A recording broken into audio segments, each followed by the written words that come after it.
In the winter of 1932, a man named Earl Combs walked out of a failed Kansas wheat farm with nothing but a burlap sack, a pocket knife, and a pair of boots with cardboard insoles. He was 41 years old, had 3 kids he could no longer feed, and no idea where he was going.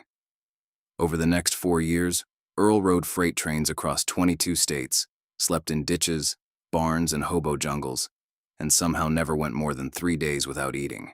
When his daughter finally tracked him down in a California labor camp in 1936, she asked him how he had survived. He pulled out a worn leather notebook and said, "I wrote down everything that worked." That notebook contained 47 skills. Most of them, nobody alive today even knows exist. Today we are covering 25 of those skills, the exact same ones that kept men like Earl alive during the darkest economic collapse in American history. And I have to warn you right now, number 11 on this list was actually illegal in 14 states. Number 7 will make you rethink everything you know about finding water. And number 1, the skill Earl called the most important thing he ever learned, is something that virtually nobody teaches anymore. If you are new here, subscribe before we get into this, because we cover forgotten survival knowledge every single week, and you do not want to miss what is coming next. Now let us start at number 25. Number 25 is reading the land for shelter before dark. Every experienced drifter knew that you never started looking for a place to sleep after sunset. The light would be gone, the cold would set in, and you would make desperate choices. Instead, they would scan the horizon constantly as they walked or rode, memorizing potential spots hours in advance. They looked for dark tree lines near water, for the L shape of 2 walls that could block wind from 2 directions, for the silhouette of hay barns or abandoned farmhouses against the sky. A good drifter could spot a sleeping spot from half a mile away by the shape alone. This was not luck. It was a trained eye built over months of necessity. Number 24 is the railroad man's fire. Starting a fire quickly and quietly was a matter of life and death in cold weather, but fires also attracted unwanted attention from rail workers and local sheriffs. Depression drifters developed what they called the Indian fire, a tiny concentrated burn using the driest possible fuel packed tightly so it produced almost no visible smoke. They would dig a small pit, line the windward side with a flat rock to direct airflow, and feed the fire with thumb-sized sticks of dried hardwood, never softwood, which produced too much smoke and sparks. The fire was just large enough to heat a tin can of water or warm both hands. Nothing more. Number 23 is identifying the safe edge of a freight train. Jumping and riding freight was the primary transportation of the Depression, but the death toll was enormous. Experienced riders knew exactly where to position themselves on a moving car. Never near the coupler ends, where the cars would jerk and gap unpredictably. Never on top in rain or high wind. The safest position was in the forward corner of an open car or boxcar, low and braced, facing the direction of travel so you could see what was coming. They also learned to read the train's speed by the sound of the wheels. A specific rhythm change meant a stop was coming, and you had maybe 4 minutes to gather your belongings. Number 22 is reading faces at a farmhouse door. Drifters who survived the road long-term were skilled face readers. They knew within 3 seconds of a door opening whether they would get food, nothing, or trouble. An older woman who answered the door with her hand still on the frame, usually safe to ask for work in exchange for a meal. A man who opened the door and immediately crossed his arms, move on quickly. A dog barking from inside but no human appearing, skip the door entirely. These were not foolproof rules, but experienced drifters built up libraries of pattern recognition that allowed them to maximize their odds at every farmhouse they approached. Number 21 is the salt trick for meat preservation. When a drifter was lucky enough to get hold of a piece of meat, from hunting, trapping, or charity, they needed to make it last as long as possible with no refrigeration. The salt cure was one of the oldest preservation methods, but Depression men had a specific technique for doing it quickly with minimal salt. They would rub the meat hard with a mix of salt and ash from hardwood, wrap it tightly in cloth, and hang it high in a shaded, well-ventilated spot. In cool weather, this could extend meat safely by 3 to 5 days, combined with smoking over green wood, up to 2 weeks. Number 20 is sourcing edible fat from the landscape. Calories in the form of fat were the hardest thing to come by for a man living rough. Sugar and starch were everywhere, cattail roots, berries, wild grain. But without fat, the body deteriorates fast. Experienced drifters knew where to look. Acorns, once leached of their bitter tannins in running water for 2 days, produced a rich paste high in fat and starch. Walnuts and hickory nuts were calorie bombs if you knew how to crack and extract them efficiently. Insects, particularly the fat grubs found under bark of rotting hardwood logs, were eaten without hesitation by men who had shed their squeamishness months earlier. Number 19 is telling clean water from dangerous water without testing it. This is one of the most critical and least taught survival skills from the era. Drifters could not boil every water source. Sometimes they had no fire, no container, no time. They developed a fast read system. Still water with green algae near the edge. Avoid unless you can boil. Running water with watercress growing in it, usually safe. Springs coming directly from rock with no pooling, almost always safe. Water that smelled faintly of sulfur but ran clear, safe to drink in small quantities. Water with dead insects around the edges. Avoid entirely. Something toxic is present. If you have made it this far, drop a comment right now with what skill has surprised you the most. I read every single one. Now let us keep going. Number 18 is patching boots with tire rubber. By 1933, most drifters had boots that were falling apart. Leather cobblers existed but cost money nobody had. The solution was tire rubber, which was available for free at junkyards and roadsides. They would cut patches from tire sidewalls, heat the rubber over a fire to soften it, and press it firmly to the boot sole while it was still warm, holding it in place with strips of cloth until it cooled and bonded. The result was not pretty, but it was durable, often more durable than the original leather. A skilled boot patcher could extend the life of a worn-out pair by 6 months or more. Number 17 is the hobo code system. This one surprises most people when they learn how organized it actually was. Drifters across the country had developed a shared symbol language, scratched or chalked onto fence posts, gates, and walls, that communicated essential information to anyone who came after them. A circle with a cross inside meant, "Kind woman lives here. We'll feed you." 2 overlapping circles meant, "Police in this area. Be careful." An arrow pointing down meant, "Nothing here. Move on." A cat symbol meant, "A nice lady lives here." An X in a box meant, "Food available if you work for it." Knowing this code was like having a network of invisible friends across the entire country. Number 16 is stripping wire insulation for fire starter. When conventional tinder was wet or unavailable, experienced drifters knew that the rubber insulation stripped from old electrical wire burned hot and long with almost no moisture content. Abandoned buildings, old barns, and junkyards often had lengths of old wiring. They would strip the insulation, shred it finely with their knife, and use it as the core of their fire bundle. This would catch even a weak spark and hold a flame long enough to get damp wood burning. It was the Depression-era equivalent of carrying a fire starter kit. Number 15 is negotiating labor terms without looking desperate. A drifter who showed up looking hungry and broken would be offered starvation wages or nothing at all. Men who survived long-term on the road developed a precise performance of calm self-sufficiency. They would approach a farm looking well-rested, even when they were not. They would open negotiations by asking what needed to be done rather than asking if there was work. They would name a fair rate confidently without hesitation. And crucially, they would be willing to walk away, or at least appear willing to walk away, which almost always resulted in a better offer than staying and begging. Number 14 is the tin can multi-tool. The humble tin can was the Swiss Army knife of the Depression. Drifters collected them obsessively. A large can was a cooking pot, a water container, a mixing bowl. Cut in half with a sharp rock, it became 2 scoops or 2 plates. Punctured on the bottom with a nail, it became a colander. Bent and shaped over heat, it became a wind deflector for a small fire. The lid, carefully removed and bent, became a scraper or a blade.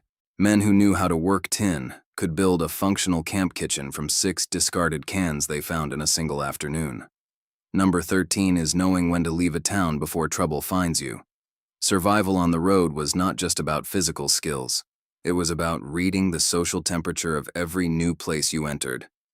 Experienced drifters had a detailed threat assessment running constantly. They watched how locals looked at them. They listened to conversations at the edge of cafes and churches. They noticed if local police had been recently armed or if new vagrancy ordinances had been posted. The rule was simple. If you felt unwelcome, you left before night. The men who waited to see how things developed were the ones who ended up in jail, on work gangs, or worse. If you are not yet subscribed, do it right now. We cover this kind of forgotten knowledge every week, and next week's video is going to change the way you think about food storage completely. Number 12 is reading weather by cloud type and wind shift. Without a radio or newspaper, a drifter's ability to read incoming weather was entirely dependent on direct observation. They learned to identify the specific cloud formations that preceded severe weather. The high, thin cirrus streaks that meant rain within 24 hours. The anvil-shaped cumulonimbus that meant a violent storm within hours. The sudden wind shift from south to northwest that meant a cold front was imminent. They watched animals, cows lying down, horses facing away from the wind, birds flying low. A man with a good weather eye could choose his shelter and route to avoid being caught in the open during a storm. Number 11 is collecting and using medicinal plants for wound care. This one was technically illegal in several states because itinerant practice of medicine was prohibited, but nobody was going to pay a doctor when they were living on pennies a day. Drifters carried a working knowledge of the plants that could treat the most common trail injuries. Plantain leaves, the common broadleaf weed, were crushed and pressed onto infected wounds as a drawing poultice. Yarrow, a feathery white wildflower, was packed into bleeding cuts to slow hemorrhaging, a trick the Civil War had never fully forgotten. Pine sap, collected from fresh cuts in bark, served as a natural antiseptic and wound sealant that also kept flies off the injury. Number 10 is the controlled burn camp technique. In dry conditions, an uncontrolled cooking fire could destroy the only shelter you had found. An abandoned barn, a dense pine thicket, a pile of dry brush against a rock wall. Depression drifters developed a very specific protocol for fire safety under these conditions. They always cleared a 3-foot ring of bare earth before lighting. They kept water within arm's reach, even if it was only a single hatful. They never left a fire unattended, not even for 2 minutes. And they always extinguished with dirt, not water, when possible, because water left hot embers that could reignite hours later in wind. Number 9 is building a bedroll that holds body heat. The biggest killer on the road after starvation was hypothermia. Men who did not know how to sleep warm died in conditions that were not even that cold. 40 degrees Fahrenheit is enough to kill a wet, exhausted person if they cannot generate and hold body heat. Experienced drifters knew that layering mattered more than thickness. Newspapers stuffed inside a thin blanket was more effective than 2 blankets alone. They slept curled tightly rather than stretched out to minimize the surface area of the body losing heat. They kept their head and feet covered, not just their torso. And whenever possible, they shared warmth with another man, back to back, rotating so both could sleep. Number 8 is the tunnel walk. This sounds obscure, but it saved lives in railroad camps constantly. When walking through a train tunnel, which drifters sometimes did when they missed a junction, experienced men walked with one hand on the wall, crouched, moving fast and counting their steps. They estimated tunnel length before entering based on the curvature of the rails and the quality of the echo. They knew that a sudden change in airflow meant a train was coming, and that they had at most 90 seconds to find a wall niche or sprint to the far end. Men who learned this technique from older riders treated it as seriously as any other survival skill. Number 7 is finding water by following animal trails downhill. In dry country, this was the single most reliable water-finding technique that drifters used. Animal trails, deer, cattle, wild pig, always converge as they descend elevation, and they almost always lead to water within a mile. This sounds simple, but there is a specific detail most people miss. You follow the trail going downhill, not uphill. Animals climb to feed, but they descend to drink. A trail going up a ridge leads to browse. A trail going down into a valley leads to water. Combined with watching for insect swarms at dusk, which almost always cluster near water, and listening for frogs, this technique rarely failed. Now here is a pattern break, something I want you to sit with for a moment. Every skill I have just described was learned the hard way, by men who had no other options, under conditions that most of us will never face. But here is what is strange. Many of these men later described the Depression years as the most alive they had ever felt, not because they enjoyed suffering, they didn't, but because they were fully engaged with reality in a way that modern life rarely demands. Hold that thought as we go into the final stretch. Number 6 is the shoulder tap message. In crowds, at breadlines, in labor camps, Depression drifters communicated with a silent tap language they learned from each other. A single tap on the right shoulder meant, "Follow me, I have something." A double tap on the left shoulder meant, "Danger, do not react, walk away calmly." 3 rapid taps on the back meant, "Police, scatter." This was not a formal system with a single agreed-upon origin. Different regions had variations, but the core signals were consistent enough that 2 men who had never met could communicate critical information in a crowd without speaking a word. Number 5 is the fat lamp. When there was no kerosene, no candles, and no other source of light, experienced drifters knew how to make a lamp from animal fat and a twist of cloth. Any fat would do. The rind of bacon, the grease from a rabbit, the skin of a catfish. They would place the fat in a tin lid or shallow stone depression, push one end of a twisted cloth wick into it, and light the other end. The fat would wick up slowly and burn with a small, steady flame for hours. It smelled terrible and produced some smoke, but in a closed shelter on a winter night, it provided enough light to read by and enough warmth to make a difference. Number 4 is reading a stranger's loyalty in 3 minutes. On the road, your life could depend on correctly identifying whether a new companion was trustworthy or a predator. The experienced men had a specific test. First, they would share something small, a bit of food, a piece of information, and watch carefully whether the other man reciprocated without being asked. Second, they would casually mention a false fact about a place or person, and see if the other man challenged it or played along. A man who played along with a lie was probably comfortable with deception. Third, they watched how the other man treated weaker people, the sick, the very young, the desperate women in labor camps. How a man treated someone with nothing to offer was the truest information about his character. Number 3 is finding south without a compass. In an era before GPS and smartphones, navigating was entirely dependent on natural cues. Drifters used several techniques, but the most reliable in the United States was the shadow stick method. Push a straight stick into flat ground and mark the tip of its shadow. Wait 15 minutes and mark the tip of the shadow again. The line between those 2 marks runs east to west. South is perpendicular, toward the sun. At night, they used Polaris, the North Star, found by following the 2 outer stars of the Big Dipper's cup straight up by about 5 fist widths. These were not advanced skills. They were things every rural person knew a generation earlier, and almost nobody knows today. Number 2 is working a crowd for information. Before spending any time in a new town, experienced drifters would spend 20 minutes at the edge of whatever public gathering was happening, a church let out, a market, a breadline, just listening and watching. They were specifically looking for 3 things: who the local power figures were, to approach or avoid; where the work was, to pursue; and what the mood of the population was, to calibrate their own behavior. They never asked questions directly. They listened to the conversations happening around them, watched eye contact and body language between people who knew each other, and assembled a map of the social terrain before making a single move. And now, number 1.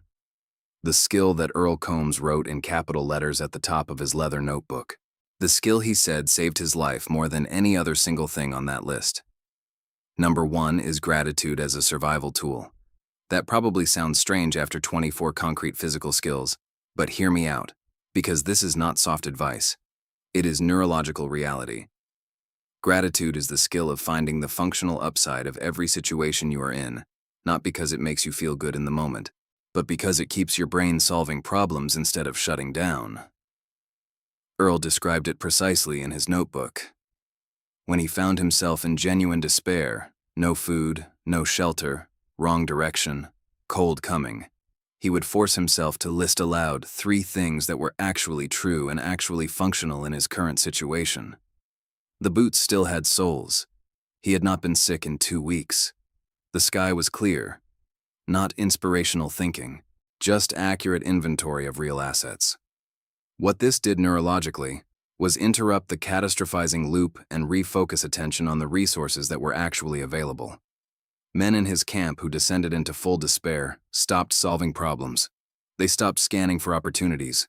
They stopped trying the small things that kept them alive. Earl wrote that he watched men with more physical skill than him die on the road because they lost the will to apply those skills. And he watched men with less physical knowledge than him survive because they kept looking for the next workable option. Gratitude in this context was not a feeling. It was a practice, a daily discipline of accurate attention to what was still functioning, still possible, still available. Earl carried that practice for the rest of his life. He died in 1979 at 88 years old, still writing in notebooks, still listing his assets every morning before he got out of bed. And that is what makes this list different from any other survival list you will find.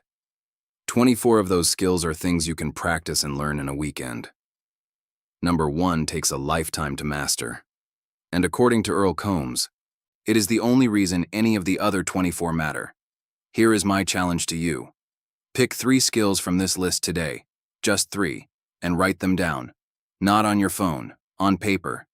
Because the act of writing something by hand is itself a Depression-era skill that forces you to actually process what you are recording. And then, in the comments below, tell me which 3 you chose and why. I want to know which of these skills resonates with people in 2026, in a world that is increasingly uncertain in its own ways. I read every comment and I respond to as many as I can. If this video gave you something real, share it with one person who would appreciate it. Not because it helps the channel, though it does, but because these skills belong to everyone, and the men who developed them would have wanted that. See you next week.